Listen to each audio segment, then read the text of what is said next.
Today I'm reviewing the DUNU DK3001BD, or Brain Dance. Let's get it.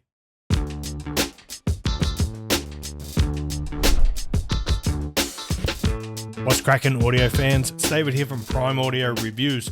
So let's talk about the DK3001BD. The price of this guy is $499 US. Now this is a 9 driver, yes, 9 per side, tribrid IEM. That means 3 different types of drivers. We've got 1 dynamic, 4 balanced armatures, and 4 planar units. So right off the bat, that's pretty impressive. 9 drivers, $499 US. That's a bit of a hefty price. Nice, lovely box, but you know, I don't do unboxings. Nobody got time for that stuff. So let's have a look at the IEMs, and hey, how sweet is that? It's subjective, of course, but I absolutely love this design, sort of cyberpunk or futuristic. It reminds me a lot of, if you've ever played Mass Effect, any of the Mass Effect games, reminds me a lot of that for some reason, probably the font on the numbers. And a design like this, it's pretty out there. It's going to be probably somewhat divisive. Personally, I love it, but apart from just the aesthetic of it, the build quality on this IEM is absolutely world class. I mean, regardless of price point, this build is absolutely stunning. So we've got MMCX connectors and no nozzle filters, thank goodness, just 1 standard tuning. And what can I say? We've got this matte white finish with the orange tanks. They just look so damn cool. Anyway, they're, in terms of comfort, really good. I can wear these all day long. They are a little bit chunky. There are 9 drivers inside, a little bit on the chunky side, but really no problem. Very comfortable overall. Now let's have a look at the cable, because the cable is also just beautiful. Look at that. The bottom part has a fabric sheath on it, and the top part, these white twisted wires with the, of course, MMCX connectors. This is a modular cable too, so you can change out the termination just by unscrewing it like that and then pulling it out. So standard 4-pin connector for the jack, or the termination there, I should say, the plug. And look, it's just a beautiful cable. I've got it all wrapped up. I'll show you how it looks when it's unraveled, because it handles really nicely. It's just, I think it's the perfect match for this IEM, so I absolutely love that cable. We're off to a great start with the Brain Dance. Remember that, yeah, $500. So premium price, you expect some pretty premium stuff in terms of build quality, no question about it. And we'll start by throwing up the graph, and there it is. It is reasonably close to the Harman 2019 target. What that means, elevated sub bass, somewhat scooped out upper bass or mid bass, and a little bit of a lift in the presence region or the pinna gain, combined with a fairly smooth treble up top. But you see that this one does it a little bit differently. You see that pretty big dip between 1 and 200 hertz. That's where the fun used to live, until DUNU decided we're not allowed to have fun. You can't have your cake and eat it too.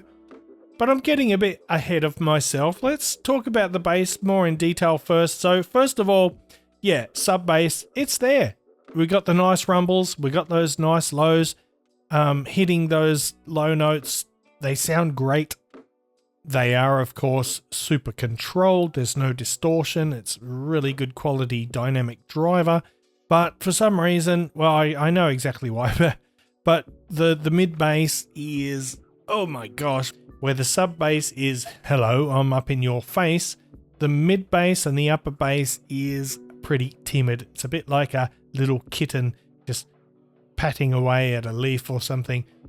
Look, it's not all bad, and I know some people like that. There are reasons to do that, to scoop out the mid bass, mainly for the clarity and the spaciousness that it adds to the mid range. But in a lot of cases, especially for me, like some people don't mind it, but for me, it just removes a lot of the fun, some of the soul and the engagement of the overall sound. But we'll talk more about that later. Let's move on to the mid-range. And look, the mids are, in a word, lovely. Despite that lack of upper bass, the mids actually have good note size, good note weight, pretty good body, and a nice natural tone throughout. So it's a very spacious mid-range. There's excellent clarity. It is really, really nice. There's good timbre on vocals and instruments. It is really fantastic. It's especially good for acoustic music and vocal orientated music. It's good for classical and orchestral music too. And that little lift in the 3 kilohertz area, that adds a nice little pop to vocals as well.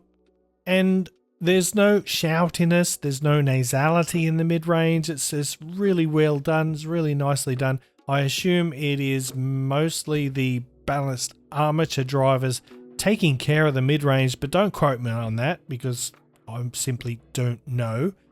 But let's move on to the treble, and the treble is spectacular. It is really, really nicely done.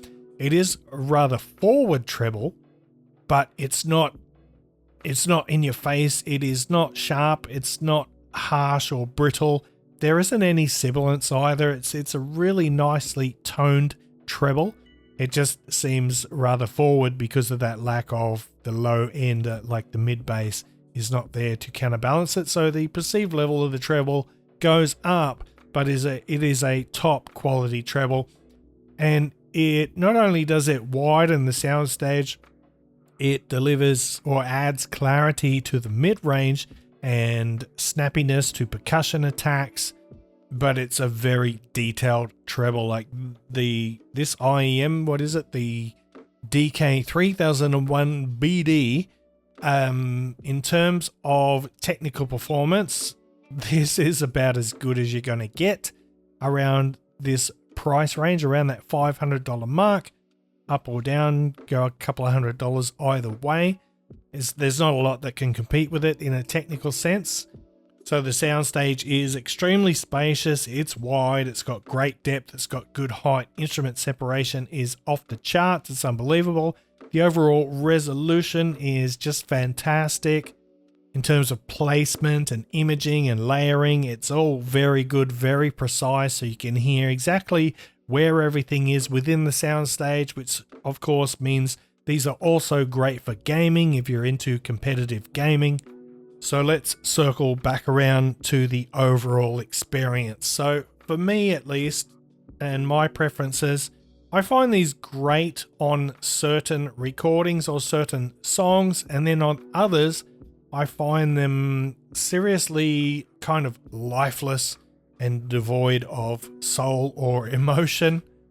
I think the strength lies, like I said, in acoustic, vocal, classical, and I guess more modern music, where like in a lot of modern music, you've got synth bass, you've got a lot more sub bass, which these do really, really well. But in older music, stuff from the 70s and early 80s, maybe, there's not much sub bass there. And in those cases, the mid bass just feels kind of missing.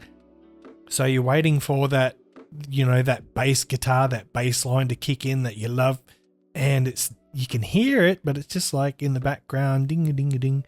And, well, for me anyway, and I'm just thinking, oh, come on, I just want to hear that a bit more. So for me, these are an amazing IEM, don't get me wrong, but for me at least, not a daily driver. I want something that just makes me get in touch with the music a little bit more. I can listen to just about anything on these and be super impressed with the clarity and the detail and the soundstage. But in terms of engagement, it just doesn't quite get there for me. If that scoop between 1 and 200 hertz was maybe just smoothed out a little bit, just a little bit of a lift there. I know some of you are saying, just EQ it. Well, you can do that too, but I do not EQ anything because what would be the point of that? Being a reviewer, if I EQ'd the heck out of something, I would be describing the sound of my EQ to you, not the sound of these as they are out of the box. So that's my reasoning behind that. And I'm not going to do any comparisons today for a couple of reasons. First of all, I simply don't have a lot of IEMs in this price range. Well, I've got a few. I've got the Earsonics Onyx. I've got the IO Audio Velair, which is an amazing IEM, but you know, I'm pressed for time. The other ones, I'm going to lean towards them in terms of my personal preference. But when I say that, I'm definitely not hating on these. I know for a lot of people who go for transparency, more neutrality, you're going to absolutely love these. In terms of build, I can't say it enough. Just absolutely stunning. These even trump far more expensive IEMs in terms of build quality, that stunning cable that comes with them, along with a great variety of ear tips, I should add, which DUNU does consistently, which is also a great point for them. So that about wraps it up. I love this IEM. I think it is fantastic. Am I going to pick it up before I pick up other IEMs? Probably not. But that again is personal preference and nothing against these. Anyway, I'm going to wrap it up there. So thanks for watching the video. If you liked it, give it a thumbs up, Par Family Audiophile style. And if you're new here, why don't you hit that subscribe button before you go? And until next time, I'll see you later.